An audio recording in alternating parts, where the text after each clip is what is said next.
Let me, in this August assembly I find a large number of bankers, a large number of representatives from the private sector. Sorry if I disappoint you, because inclusion for me does not begin with financial inclusion. If I may say so, the real challenge for us in our country, and luckily when Ajay approached me that you have to be on the panel, first I was saying, please avoid, I have many other things to do today. Then he said, no, it's about a subject that you're interested in. And it so happens that in the month of October, my next book is on the subject of inclusive development, revisiting India and looking at public systems. It is in that context I would like to make a few generic points before I come to the state. And the first and the foremost point is that for any country in the world, I'm talking about the way of evidence, there is no other way to inclusive development without social development. Education and health hold the key to inclusive development.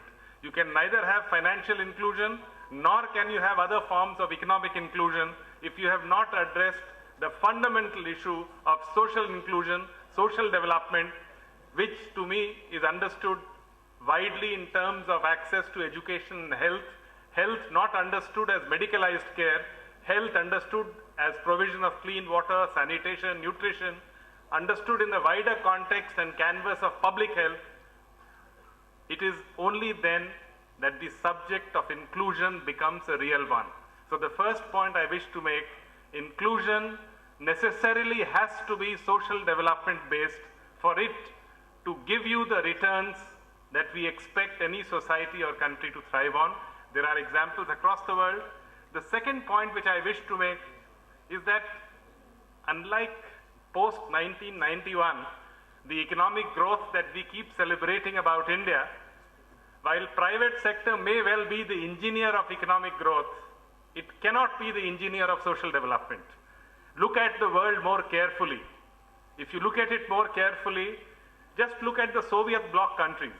How is it that Poland, Hungary and many of the Soviet bloc countries, in spite of a different totalitarian state, how is it that social development parameters, they caught up much faster than other countries? How is it that the People's Republic of China could have its indicators for morbidity, mortality, infant mortality, death rates over a period of 20 to 25 years? Very clearly, social development requires public systems. Let us not forget public systems.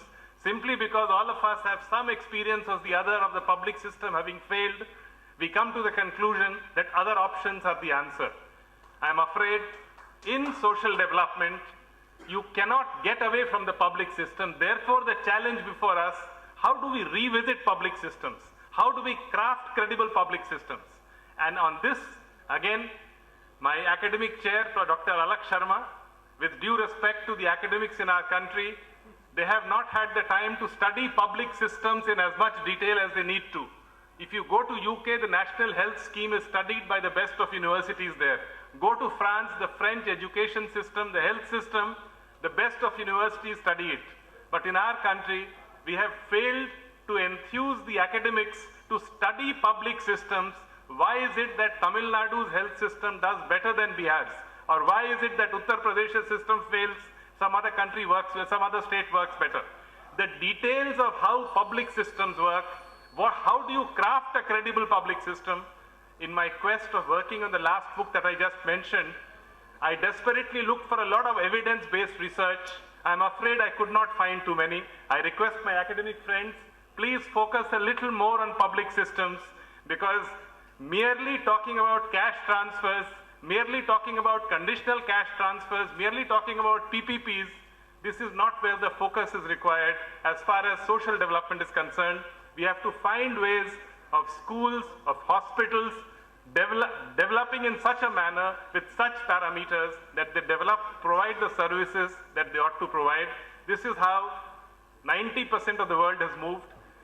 We keep getting examples of countries which have not followed this route. I'm afraid the route followed by the United States of America for healthcare is a route that costs 17% of GDP in the USA, likely to cost 25% of GDP. Here is a country which altogether spends about 4.5, our country, on healthcare, of which government share is barely 1.3 GDP.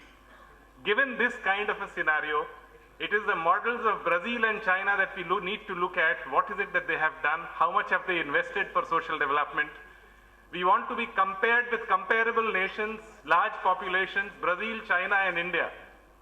Yes, we may have all registered high rates of economic growth, but for us to sustain high rates of economic growth, we will need social development.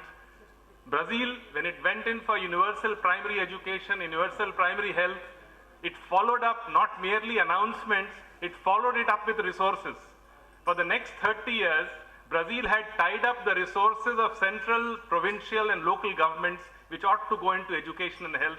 And as a consequence of that, conditional cash transfer came after basic investments were made. These are the two basic issues I wanted to flag. Now, coming to the state, I'd just like to mention that this is, I belong to the state. I have come back to the state after about 17 years. Last 2 years I've been here. The aspirations of people has to be seen to be believed. There is hope that something good, something interesting, something major is happening in the state. Now, this is an opportunity for each one of us sitting here, either in government or outside the government, in business, in banks, wherever. Here is a state where aspirations of the poorest are rising. And if education, if there is one thing it does, education challenges social reproduction. Why do we say that education leads to inclusion?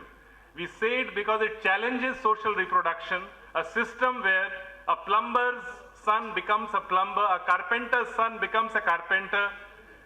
This can only be challenged by the progressive institution of a school which allows sapne dekhna sikhata hai. A school teaches us how to dream, how to move out. Ultimately, inclusion is about providing a platform to each individual to develop their fullest human potential. हर व्यक्ति को अधिकार है, हर बच्चे को अधिकार है, उसकी प्रतिभा का, उसके कौशल का, उसके हुनर का पूरा विकास होने का अवसर मिले. इसी अवसर को हम इंक्लूजन कहते हैं. और इसी कारण से I am afraid the challenge to India is the challenge of social development. It has demonstrated to the world its ability to grow economically, 8% and 7% and 6% and 5% at a time when the world was shrinking. But I'm afraid if it does not invest in social development, it will not be able to sustain its economic growth either. Because you need more purchasing power with more people, with more skills, with higher levels of education literacy for economies to sustain those levels of growth. China and Brazil have invested in that, and I'm afraid when we compare ourselves, while we may be comparing on economic growth, on social development, we are far, far behind. In the context of our state, luckily, the Honorable Chief Minister's priority has been human development. The efforts of the last 7 years, very briefly, here is a state where immunization levels were at 11% in 2005. Any independent evaluation places it not less than 65 to 66% full immunization by 2010. The infant mortality rate in Bihar, 2005, 58 was the national average, Bihar was at 61. Today, Bihar is at 48, national average is 47. It has caught up with the national average. The last 2 years, 2009 and 2010, Bihar recorded a 4-point decline in infant mortality rate as opposed to a 3-point decline nationally. And just to, I was discussing with Alakji, there are a large number of states which are far below us. The states like Gujarat and Andhra Pradesh, whose development we have been talking about, let me also share with you, as far as infant mortality rate goes, we are only 3 or 4 points away. I am sure if we are able to sustain our thrust on primary care, we will be able to equal or be better than the national average in 2011, 12 or 13, and that is where we need to focus. On death rate again, my economist friends are sitting here, the SRS gives us the data for death rates. All data is from the sample registration system.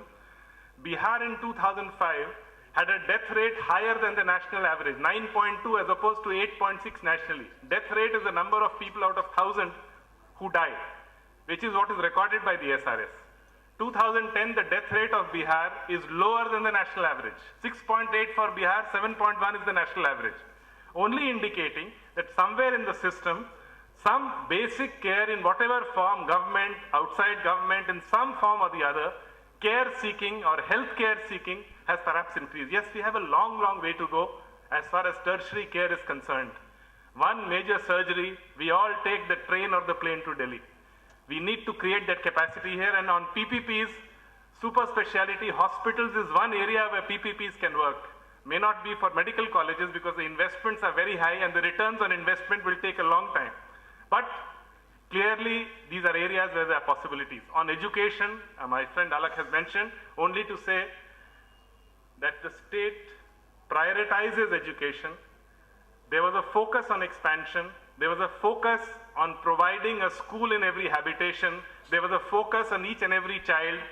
Provide incentives, the midday meal, scholarships, stipends, uniform, cycles, bicycles at the secondary level.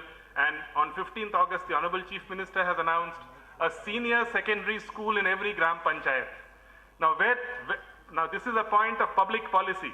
How is it that political executive starts developing this sensitivity on education and why it needs to be done?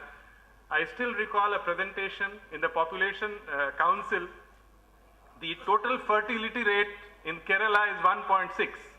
Bihar's total fertility rate is 3.7. Our birth rates are very high.